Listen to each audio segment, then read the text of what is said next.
Well, hello and welcome to Let's Get Acquainted.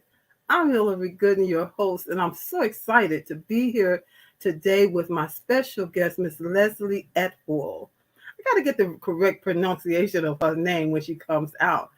I am excited to have met her. She's doing great things with women over 40, and that's my target too, women over 40.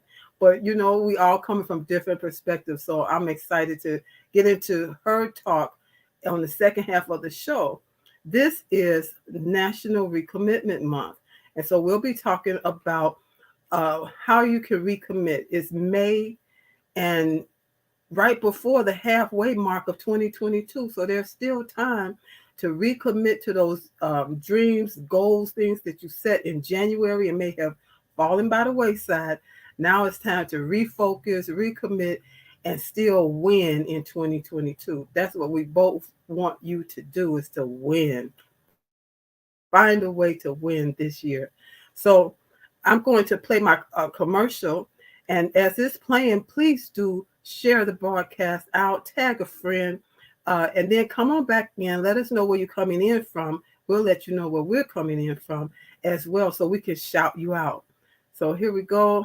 And on the other side of this commercial, I will be back with Mrs. Leslie Attwooll. So here we go right quick.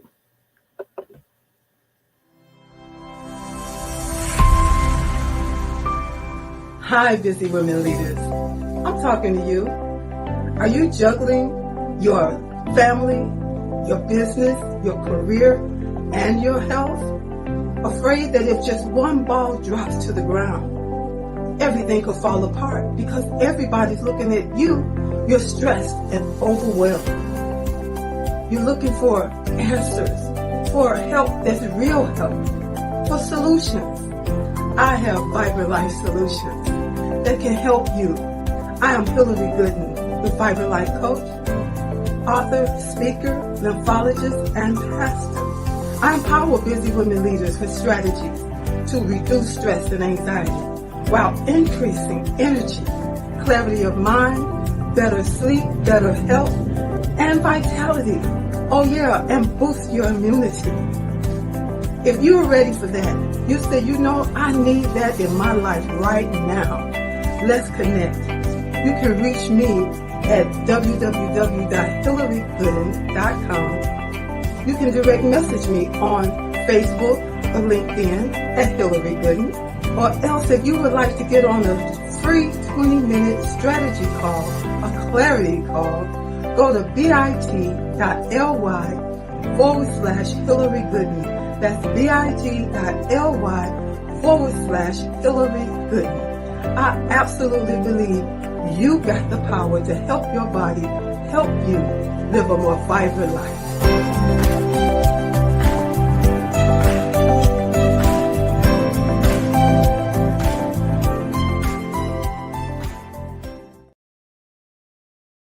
All right, that's what we want to do. We want to live that vibrant life. Let me bring my special guest on out, and let's get this ball rolling. Well, hello and welcome, Leslie. How are you this day? I am doing great, Hillary. How are you? Wonderful, wonderful. And so, just a little sneak peek before we get to the second half. Can you tell us just a little bit about who you are? Yeah, I'm a woman who has experienced a lot of things throughout her life, and I find myself at 61 years old, just real embracing life, embracing the uncertainty of life. I've been on this journey of personal transformation. I had been working, raising a family, doing the corporate thing, and I experienced a tragedy in my life about 7 years ago. And from that, it really shook me up and prompted me to want to say to myself, is this really how I want to live my life? And it challenged everything. So I've been on this personal journey of self-exploration, self-awareness, getting off the autopilot, and really just redefining what's meaningful for me and how I want to live my best life in every area.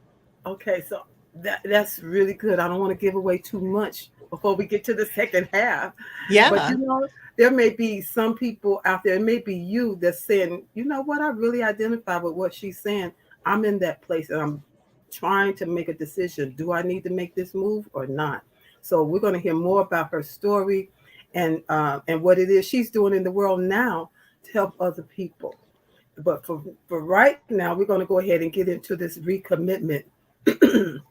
When you hear national recommitment, what comes to mind for you, Leslie? First of all, I'm coming in from the Chicagoland area. Where are you coming in from? Yeah, I'm living in Columbus, Ohio. So we're not too far apart, Oh, about six not hours. too far. Six hours. I was going to say it Mm, exactly six yeah. hours. um, I If was you're there driving. in 2018 for a speakers conference, and so it took me exactly 6 hours to get there. Yes. Hmm. So I thought you were in Virginia. So I'm glad we did that. This is getting acquainted. All Yeah. right. So when you hear recommitment month, what comes to mind? Yeah. So because I'm in the work of personal transformation, that is a topic that is, I'll say, semi frequently on my mind. Like, how can I reinvent myself? How can I shift and look? Marcel Proust is quoted as saying, looking at things with a new pair of eyes. And so when I think Yeah. of recommitment, I think of taking a step back, getting off the carousel or the hamster wheel of life, and just looking at every area of your life and re-examining how you're showing up in relationships, how what's working, what's not, uh, with your health, with your finances, with every area. I have something called the 10 realms of living, and so I look at all of those 10 realms and just reflect on and recommit on what's important to me, on what I want to accomplish in my life. Yeah. That's wonderful. It's something that you mentioned, the carousel. Yeah. I too was working, a 9 to 5. I was the CFO of a behavioral health center. Very demanding job, and just I was ready to get off. And listen, the Lord showed it to me as me on a carousel. And this carousel was going around kind of fast, faster than you would think a carousel will be going with people on it. It was going around kind of fast, and I was standing holding on to one of the poles and just going around and going around. And at some point, I stepped off while it was still going around fast. I didn't stumble, I didn't trip. I just stepped off and started walking away from it. I never turned back and looked at it. It never stopped going, and it was time for me to make a move. So when it's time, I believe that there'll be a sign, something to let you know that it's time. Do you agree Mhm. with that? Absolutely, but also I think it's important to not be afraid to look at your, like, to spend time alone with meditation or prayer, some sort of self-reflection. And I Hmm. know a lot of us can fill up our days being needed, feeling like, oh, well, everyone needs me. And I've, from the second I wake up until the second I go to bed at night, I either have to be a caregiver or a good employee or a good boss or a good spouse or, Yes. all of these things. And the thought of spending 10 or 15 minutes alone in silence with just yourself can, if you're not used to it, it can be a very frightening thing. So Yeah. I acknowledge you for hearing, having the ear to hear, that it was time for you to make a move, and that you responded to that and acted upon it and trusted that you were going to be okay. Yeah. Trust me, I have been praying about it and just wondering, when is the day coming? When is the day coming? And when I got the sign, I got three signs actually, but it's not all about me today. I got three signs. That was Hmm. one of them. And by Hmm. the third one, it was letting me know when to make that move. So I was Hmm. so excited. And when the time came, I was out of there, didn't look back, and just, moving forward in what God has me doing today. Hmm. So when we talk about recommitments, I did hear you mention relationships. That's the first talking point we have today. Yeah. recommitting to relationships. It's important, like you said, to uh, at some point, because we may be giving. I had one client say to me, I'm just afraid it's like having all the balls in the air. What if one of the balls drop? I said, what if one of the balls drop? You know, we have to make some provision for what if one of the balls drop. You know, life usually is not going to end. You're not going to drop dead. Things are not, you know what I mean, not to come to a Mhm. screeching halt. That's why we have to refocus. And what are we teach? How are we teaching people to treat us? Yeah. Really, they take their quick cues from us. And Yes. so, yeah, so we have to, like you mentioned about being on the job, being in your business, being in ministry, being in a community work. You could be maybe not just in one or two, but in all of those things. Mhm. And then what about you? You know, you have to teach people how to treat you. That's Yeah. what I believe. So I have a program where I work with women. It's a walk and talk program, and there's different pillars. You know, when I think about a life well lived, one of the pillars I think about is there's several things, but one of them is generosity. And Hmm. I look at generosity with when we think of generosity, we tend to think of generosity with other or for other, but Yeah. I look at generosity with self as well. So it's both and. And with relationships, I think it starts with having a healthy relationship with ourself, and then, looking at, do I how do I value myself? I'm recently I was reflecting back on in my childhood, I didn't have a great childhood, and I realized that I wasn't valued in my childhood. At Hmm. least that wasn't demonstrated to me, that what I said or just who I was as a person wasn't valued, and that came with me. That followed me into Hmm. me not valuing myself in relationships with a significant other, relationships on my job, relationships on my friends, Yeah. and so it's a self-love conversation, but what landed for me really was that I wasn't being valued. I didn't know how to value myself because that wasn't taught to me in my childhood. And so I don't know how what other people's experiences are, but I think that we've got to, like, I said, get off the carousel, get off the hamster wheel. And you talked about, like, if one ball drops, Yeah. well, one ball is going to drop because we're At not some point. perfect. We're not perfect. And if we only put on the front, like, I've got it going on and I've got it together, then we're not being vulnerable with others when we're struggling, for example. Hmm. I know a lot of us are super women. We got the message, we got Yeah, the I have that Angelique commercial, syndrome. about I can do it all.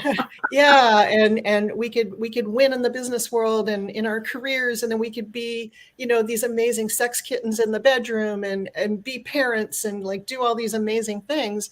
And that's a I think we were sold a bill of goods on that we're not perfect and we can't be everything. I mean, I tried. I lifted a mattress up a flight of stairs by myself because I thought I was Superwoman, and the Yeah. result of that was I herniated a disc in my back, because I believed this, like I was invincible. And Right. so I think, we really need to take a step back and look at, like, how are we treating ourselves? How are we showing up in relationship to ourselves? And I recently had, like, a thing where I have a little stone. It's a beautiful turquoise stone. And Hmm. for me, I keep this on my desk so that I look at it and I remind myself, this is my self-care stone. So it's a reminder for me to love and nourish myself, Yeah. and to take the breaks, and to, whatever is meaningful for me about self-care. So, but I think it starts with a relationship with yourself. Yes. And so that's all really good. And it's just so amazing. One of the things when it comes to relationships, as being that woman that's trying to do everything, is learning to say no. and Yes. not have it not feel guilty about it. It took Mm-hmm. me a while to get the hang of that one, because I was feeling like such a people pleaser. I had a childhood thing that followed me up until my adult life, and then once it got revealed, I was like, oh my God, that happened way back, And so you want to be free to be who you are, who you really are. That's what we want Mm-hmm. for you. That's the work that we do, help you to be free to be who you really are. And sometimes we're hiding out in these relationships. Mm-hmm. It's sort of like hiding out. And so become do that work. You may have to get with a coach like myself or with Leslie to help you to take off those layers and find out who you really are. That's that self-work that she talked about. So Mm-hmm. our next talking point is recommit to a hobby. Mm-hmm. Now, some people may have never had a hobby because they was too busy to have a hobby. Yeah. Too busy have a Super hobby. women. Yeah. Yeah, stumbled I stumbled upon a hobby because of stress. And well, yeah, that's kind of how it went. It was a what do you call it? A big Santa, little Santa thing at work, and I decided to make a note, like a little notebook for my person that I had chosen, and I made it from scratch. I mean, I went and got material and just cardboard and real good stationery and cut it down and had little Mm-hmm. baubles hanging off of it and a pen to match. It was really nice. And then someone said to me afterward, "Did you make that for him?" I said, "Yeah, I did." "How much do you charge for that?" I was going to charge. I could make money with those. And I made lots and lots of them. But what I found out was I got to the place that I would do it to take my mind off of the marriage problems that I was having, the stress I was having at work, different things that was going on. It just took me like Calgon, take me away. So a hobby is a good thing to recommit to help you to de-stress, because stress is a culprit that can make you not only have emotional issues, but it can uh, spill over into your physical health. Yeah, for sure. hmm What are your thoughts on the hobby? Do Yeah. you have So, a hobby? yeah, I do actually. Actually, I have a funny story. Years ago, I described myself as craft challenged, and I decided that I wanted to have a little bit of fun, and so I coordinated this fly girl. Remember the fly girls from the show In Living Color? Yes. So I hosted something called the Fly Girl Shoe Night, and it was a dinner party that you just there was no fee to attend. But the price of admission was that you had to have like a pair of Fly Girl shoes, right? And I'm coordinating this whole thing, and I'm inviting all these women to come, and I pick out the restaurant, I'm coordinating all that, and then it's almost like the day of, and I'm like, oh my God, like I don't have a pair of Fly Girl shoes, and so I go to like a craft store, what is J. Michael's or one of those stores, Yeah, yeah. and I was having like an anxiety attack over a glue gun. Like I walked up to this woman like with deer in headlights that worked in the store, and I was just Yeah. like, I need to make these pair of shoes. Like I'm the host. Like I don't even know how to use a glue gun. Yeah. Can I you need please help me? fancy in a hurry. Yeah. So she walked me through and said, okay, this is how you put the glue gun stick in, and this is how you plug it into the wall. And so she Yeah. alleviated my fears. And I did Yeah. create a very fun pair of shoes, and it was a great evening. But the reason I'm mentioning this is because I've struggled with striving for perfection. You talked about people Mm-hmm. pleasing, and Mm-hmm. I was terrified to even try to do something because I was, based on my past experience, that I was afraid that I would be judged or laughed at, mocked, Oh, criticized in some kind of way if yeah. I even attempted to even try to do something that wasn't perfect. Yeah. And so that was like a good breakthrough experience for me, and Yeah. supported me in embracing my creative side. Yeah. So as far as like hobbies and stuff, I would encourage women who are watching to try something different. It Mm-hmm. doesn't have to be perfect. Just see how you feel.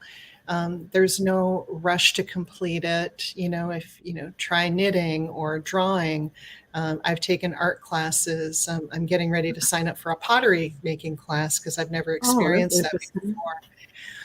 But I think the thing from a mindset perspective, so I look at things from a mindset perspective, is, give yourself permission not to be perfect, to try different things that, and, and that, like you were saying about the de-stressing piece, Mm-hmm. is if we don't make time for ourselves and de-stress and just do, I'll call it almost like mind-numbing activities. Like a lot of us are so much in our Yes. heads, Yes. and if we're doing something tactile, like we're physically touching something, even Mm-hmm. like movement, there's a lot of release that can happen of stress simply by moving, listening to music and feeling it, and just allowing yourself to feel, touch, taste, experience. I think there's a lot of benefit to taking up a hobby and having some fun and having some Yeah, downtime and some recreation. absolutely. Takes your brain, gives your brain a break. You Yeah. know, it really does. And so that leads us into recommitting to your health, Mhm. into your health. And that's what, I tell people, my thing with people is you got the power to help your body help you have better health and a more vibrant life. And it really starts with you. We can't, sometimes people will, I'll hear people blaming their doctors, blaming somebody else outside of themselves. But it starts with you. And so recommitting to your health is, you have to find things that you can do that's going to help you in addition to whatever you may be doing with your doctor. Like getting better sleep, getting more quality sleep, even if it means getting to sleep just a few minutes earlier, a night, and then maybe increasing that over time. Drinking water. You don't like to drink water, just try drinking, a little water and then more water. Even starting at doing things in a small way in order to start reaping the benefits that make you say, oh, I got to keep doing this because I feel better. I'm moving better. And that's what God intended. He intended for us to have good health, and good health is what's natural. Yes. Yeah. Yeah. So with regards to health, I would say, of course, and absolutely, and it starts with, I would say, with this self-reflection of mindset. Do Mhm. you feel worthy to be healthy? Um, Yeah. do you have some sort of an old script? Are you hearing someone from years ago, or maybe even now, saying you can never do that? Everyone in our family is overweight. Uh, there's no way that you can lose weight. There's no way that you can be healthy. You should just basically give up, right? Is Yeah. what they're And saying yeah, and that into could be that going group on, thing. inside Mhm. their own head.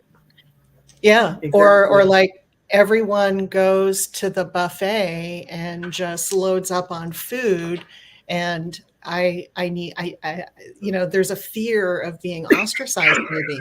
Like if you're hanging out with, you know what I mean? Excuse Like me. if everyone is doing something that's not healthy in your social circle, there might be a fear there to like do something different and Right. to speak your truth, right? Or like you like to eat broccoli and everyone in your family doesn't, so you just kind of give in to what everybody else wants instead of standing for what you want. So I Yeah. think it starts with that. And like you were saying, to tie in with what you were saying, like it's about accepting full responsibility.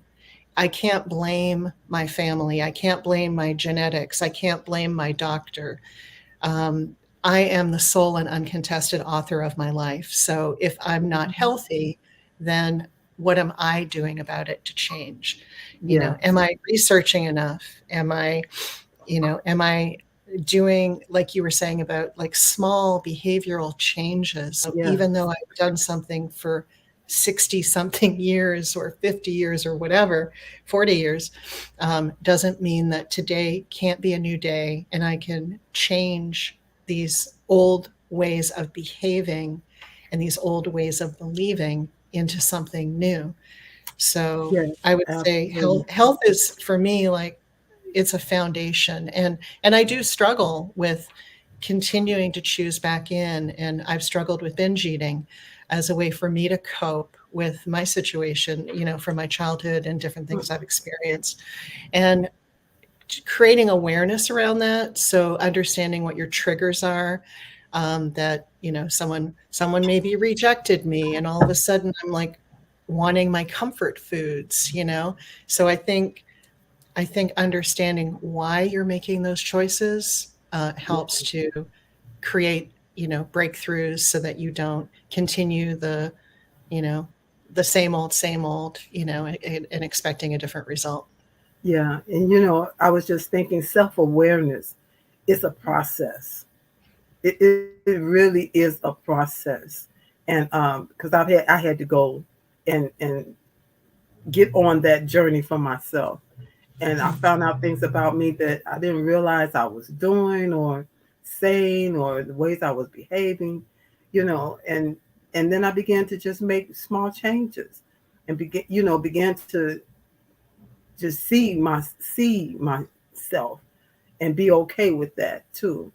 And Mhm. so self-awareness is a big key to helping you to move forward, because that's what Yeah. this recommitment is all about: refocusing on your Yes. life, refocusing Yes. on your goals and desires, you know, and then deciding, okay, what can I do?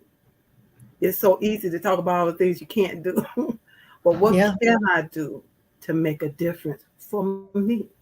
And Mhm. because when you make that difference for yourself, it's going to have a ripple effect out to all of those people that love you and need you. You know, they'll have a better you. Yes, for sure. Absolutely.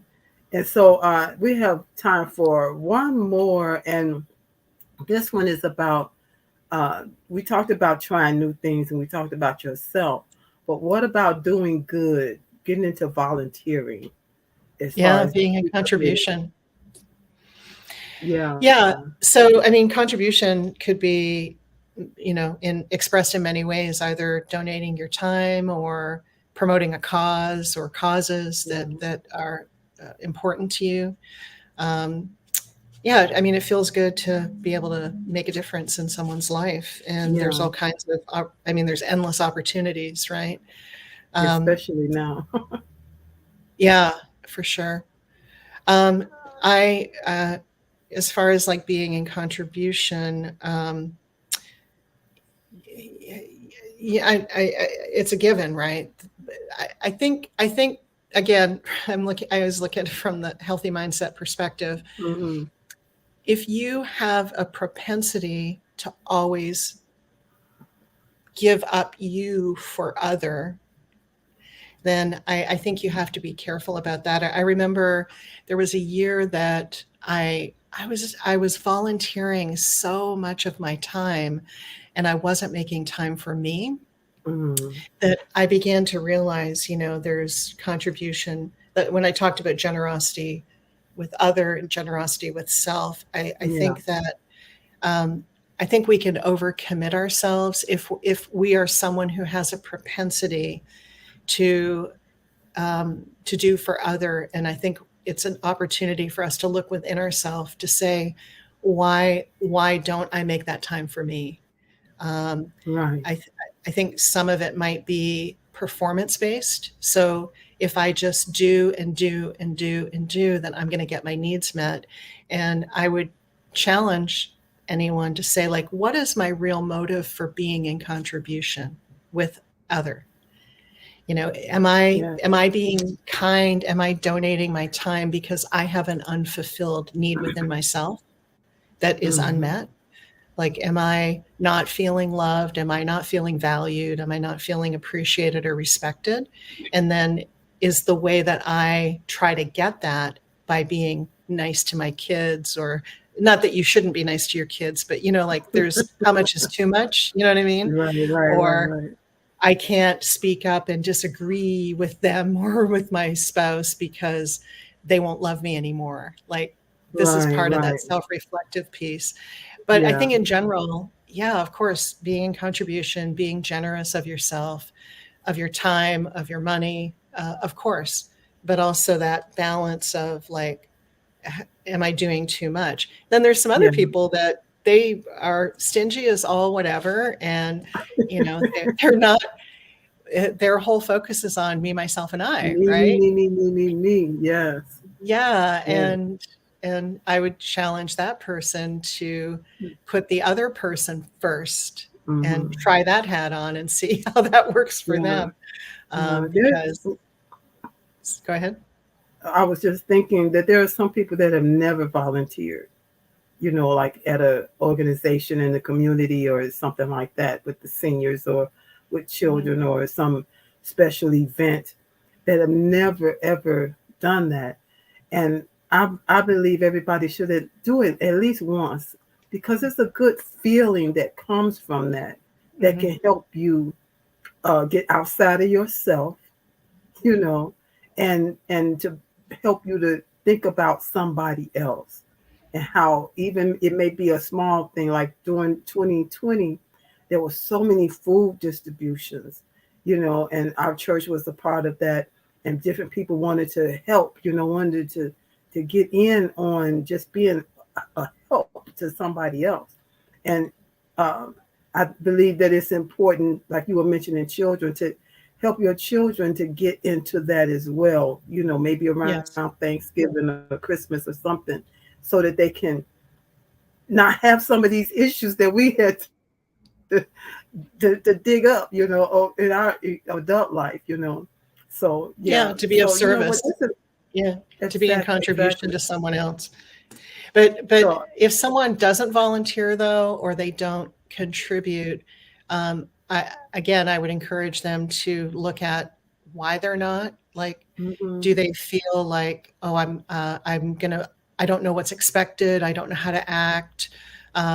They don't want to look foolish. Maybe that might be a reason why they're not risking, putting themselves out there.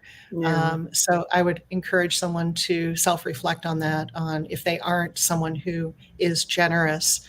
I'm in a weekly peer coaching group, and everyone in the group are leaders, and some are highly introverted, some are highly analytical.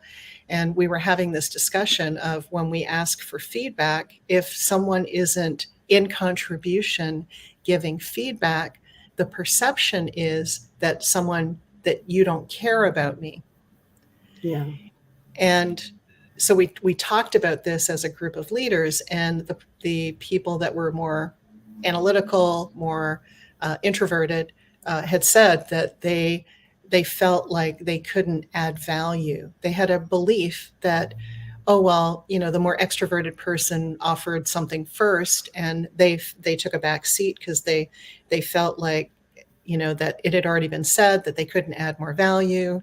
And so it's interesting how we perceive things on the receiving end and on the giving side. So again, I would say, look at within yourself, like, am I someone that people turn to when they need help? And if the answer is no, I would be looking at what's within me that's, giving off that impression, or how could I shift that to really have impact? Because for me, like, the quiet one in the room is always the one I want to hear from, because they're looking and they're observing everything that's going on, typically. And so I always want to get their input, because they usually have a lot of nuggets that they can offer, because they are watching, learning, listening. So, yeah, I was that quiet one in the room for years and years and years, and had whole lots to say because of my observing and not participating. I'm observing everything, and had plenty of comments. I would talk to my friends about it afterwards and say, I would have said this, I should have said. And they would say, well, Hillary, you didn't. Why don't you speak up? We don't understand this. And I didn't understand why I didn't either. But I was that quiet person in the room. I'm so glad I'm not that quiet person in the room anymore for, that I broke through. And now I'm allowing myself to be who I already was, you know. So this has been a great conversation. And so if you've been listening and maybe you heard something that that you can say, I can make a small change in my relationships, or maybe I need to pick up that hobby I used to do. I used to enjoy it so much. I don't know why I ever gave it up. Got busy. I need to do something for my health. I'm going to try those little things like you all talked about. And doing good, volunteering. In this day and age that we're in now, there's so many opportunities to give of yourself. And then you may say, well, trying, and that could be you trying new things. Any of these things that we talked about today could be you trying new things. And I want to say on the last point that we were talking about yourself, don't forget to recommit to yourself. You want to make sure that you don't give all of you away. Save some for yourself, some of that goodness, that greatness that everybody expects and desires and just can't get enough of. Save some of that for you. And so that's my last nugget on that. What about you? You have a last nugget on this topic, and then we're going into you. You have summarized this beautifully, Hillary, just beautifully. It's the balance and to assert yourself, admit to yourself what you want, declare it. What is your intention for the next week or the next month or the next quarter or the next year? If you put yourself, if we're not doing these things, future, go out into the future and imagine what it would feel like to be fit. Imagine what it would feel like to be in a community where you're contributing some of your time to support a cause that is meaningful for you. Imagine having, with the crisis that we've experienced, or with the pandemic, relationships have been challenged, and many relationships. Yes, and all times. What am I creating with my children's, in my relationships with my kids? What am I creating in my relationships in my business community or with my significant other? If we have the vision and we see ourselves smiling and hugging and laughing and loving and all these things, I think it helps move us forward to getting what we really want, which is to be loved and accepted and treasured and cherished, and where we can do the same for other. And so I would encourage people to have a vision and stand, even though maybe our relationship is broken, for whatever reason, to stand in that vision that I'm going to have an amazing relationship with this child or this spouse or whatever the case might be. If that's really your heart's desire, that you want to create that. So I would just encourage people to have a vision on what they want. All right. I love it, love it, love it. So if we have said something that really blessed you or made you think and ponder or make some decisions about what you're going to recommit to, put it in the comments so we'll be sure to get to that comment. If it's something, questions that you have, put it in the comments and we'll be sure to come back and answer those questions for you. Now we're going to go into our second half. This is the part where we get acquainted with our guests. And so, Ms. Leslie, we want to know more. You told us a little bit up front, but we want to know more, as much as you want to tell us about who you are. And then what is it that you're doing in the world to help other people? She has, let me see, I did put a banner here. She has what she calls Girl Tribe, fit, fun, and sexy after 40. And I know some of us want to hear more about that as well. Let's see, I'm going to put this here. And then I'm going to let you have the floor, as you begin to tell us about you. All right, you ready? Yeah, thank All you. right. Yeah, so for me, like I said, I've been on this journey. I've had, a lot of different things happen to me over the years, like us all. And I had this tragedy that occurred several years ago that prompted me to stop and really take a look and say what's important to me and what do I want to really experience in my life. And so I've been on this journey ever since. And I actually did some work in emotional intelligence training, and I became a facilitator in that. And along the way of my own journey, I worked in corporate, I worked in higher ed previously, and I had been a career management coach part time. Developed and delivered a lot of workshops in that area, wrote a book on the topic.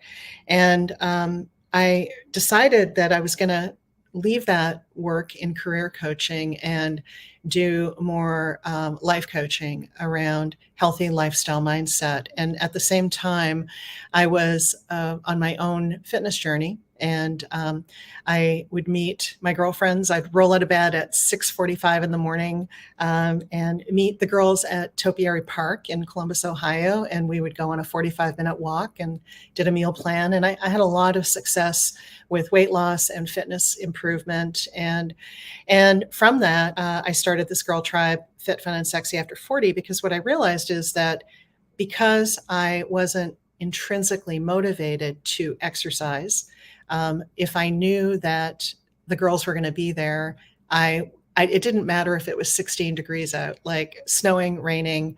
It didn't matter if the girls were waiting on me at 6:45 or whatever the time was that we agreed upon. I was going to do that. I was going to be there. And so I kind of used my lack of intrinsic motivation to my benefit by creating this girl tribe of walkers. And so from there, the girls were successful. We were in it. And the secret to that was that we would talk about the things every morning. We would share, and we would talk about what was troubling us. We would celebrate our wins. So we were building upon this foundation of positivity, and we were in it together, and we were achieving our desired goals. So that resulted in me starting this Girl Tribe Fit, Fun, and Sexy group. And it's not like you have to be a skinny mini to be part of this group. It is, we're on this journey together, and we have our ups and downs, and we've got fights with our spouses or significant others, or problems with our kids, or the boss acted a certain way and I'm frustrated, and so we just talk about life stuff, but it's also intentional, and there is coaching that I do in that process as well. So I would describe myself as a loving nudge coach, and then I also have something called the 10 realms. I've supported women on goal setting in like a wheel of life type thing. And the 10 realms are 10 different areas of life that I support, primarily women with goal setting and accountability to achieve results. So in a nutshell, that's me. I've got 2 grown children. My son lives in Florida and Tampa with his wife, and I have 2 grandbabies by him who are delightful, and they live in Tampa area. And then I have a daughter who's living here in Columbus and has her own place. And I'm originally from Canada, from Toronto, Canada. So I don't know if you have any Canadian listeners, but We do. that's We me. do. Yes, absolutely. So are you guys still walking and Yes. talking? Well, I'm healing up from I sprained my ankle a couple of months ago pretty badly. So I'm I was doing well. I started walking. I've had a little bit of a setback, so I'm healing up, but it's I haven't been doing the daily walk and talks, but the girls are, and I'm kind of sidelined right now Okay. on the phone. So are you still, you told me that you started bouncing again. Yes, I've been doing rebounding, and I noticed that when I am doing the rebounding, that it helps. My ankle feels better afterwards, and also I have another. My other ankle has been acting up a little bit, so I noticed that it's definitely helping. And I don't. What I noticed too with rebounding is that I don't feel as congested in my body. Yes, So I I think it love is it. serving as a detox It system. And absolutely does. in the liver area, like I've, in the past, I've had some tenderness in that area. So I notice it isn't as tender. So I think it is Yes. supporting me with healing my body. I love it. We were talking before, and you were saying, "Man, that jumping, I can't do jumping because of my ankle." And I said, "Well, you don't Mhm. have to jump; you can bounce." I call Yes. it bounce, baby, bounce. And I'm so glad to hear that that's working for you. And so, is there anything? Do you have any projects or something going on now that you'd like to share or Yeah, invite so people I have an 11-week program that's underway right now. So I do offer like private coaching for women that are, maybe they have an injury that prevents them from walking. So I can work with them on coming up with other solutions. to? Um, Okay. and and I'm also waitlisting for the next 11-week program. And I purposely chose 11 weeks because scientifically, it takes 63 days to actually change a behavior. And so the 11 weeks sits nicely in that 63 plus day period so that someone can incorporate um, whether it's meal planning or quitting smoking or just being consistent with exercise, whatever that is. Being Okay. able to do that every day is something that I coach into and support women on. So if anyone's interested in being on the wait list for that, they can just reach out to me either through the Girl Tribe Facebook page or just message me directly or to go onto my website. And her website is Leslie. How do you properly pronounce your name? You Last name. pronounced it great, Attwooll. Oh, okay, Attwooll.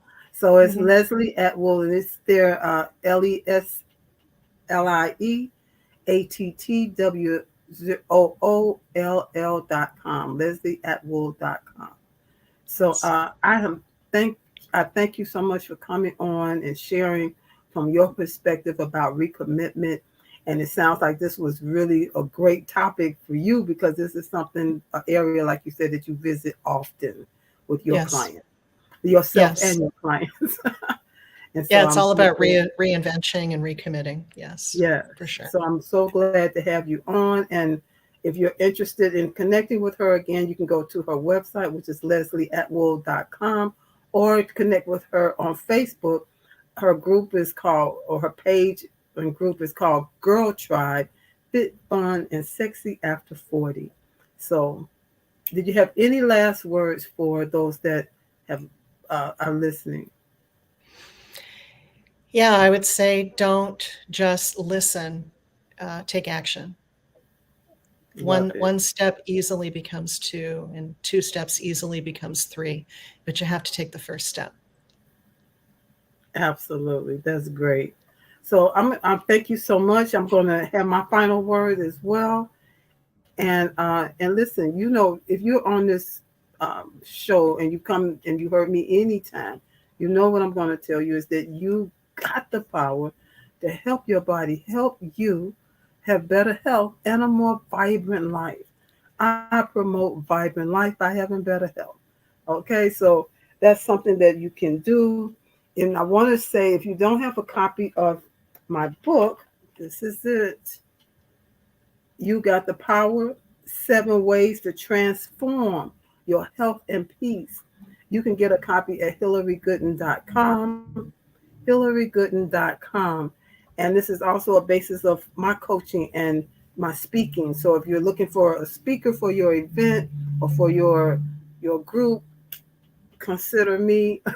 And again, you can reach out to me at hillarygooden.com, or else I'm also available on Facebook. You can direct message me and I will get back to you.